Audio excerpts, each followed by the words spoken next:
70s میں جب میں 73 میں مشیگن گیا ماسٹرز کرنے کے لیے تو مجھے بڑا تعجب ہوا. ایک دو واقعات عجیب سے ہوئے. میرا جو استاد تھا ہیڈ آف ڈپارٹمنٹ وہ کہنے لگا میرا ویکینڈ ضائع ہو گیا. تو میں نے اس کو پوچھا کیوں ضائع ہو گیا؟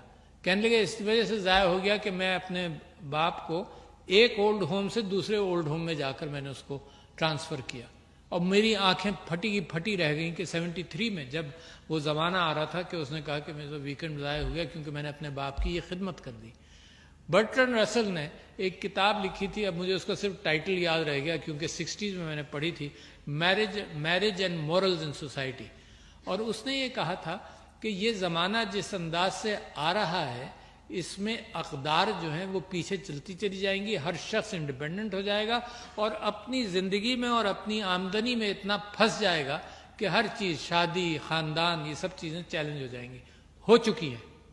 پاکستان کے اندر ایک قانون پاس کرنا پڑا, ذرا دیکھیے نا, مطلب وہ زمانہ بھی آ گیا.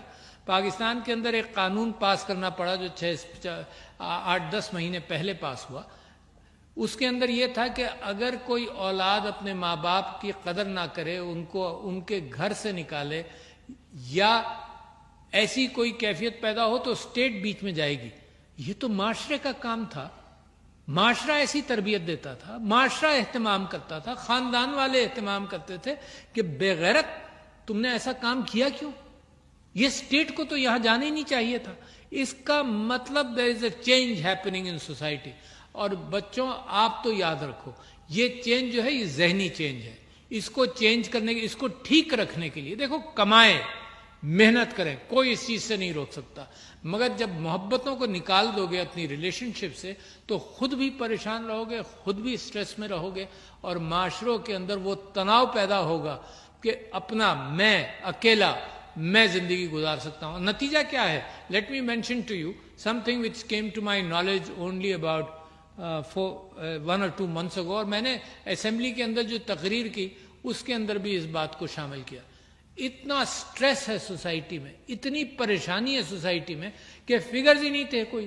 تو human rights commission of Pakistan نے فگر دیا کہ 24% لوگ ایک وقت میں کسی پریشانی میں موجود ہیں جس کو سٹریس کہتے ہیں.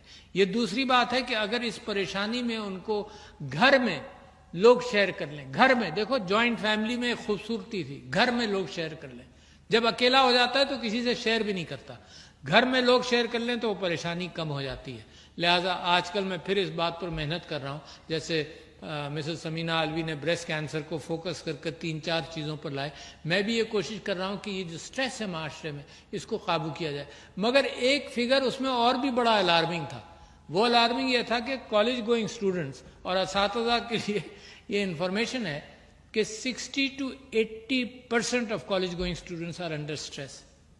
ایسی کیا کیفیت ہے؟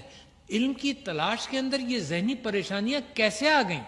یہ کیسی مشین ہے جس پر ہم نے ان کو ڈال دیا, جس کے اندر یہ مسلسل بھاگتے رہے اور دماغی تناؤ کے اندر مبتلا ہوں.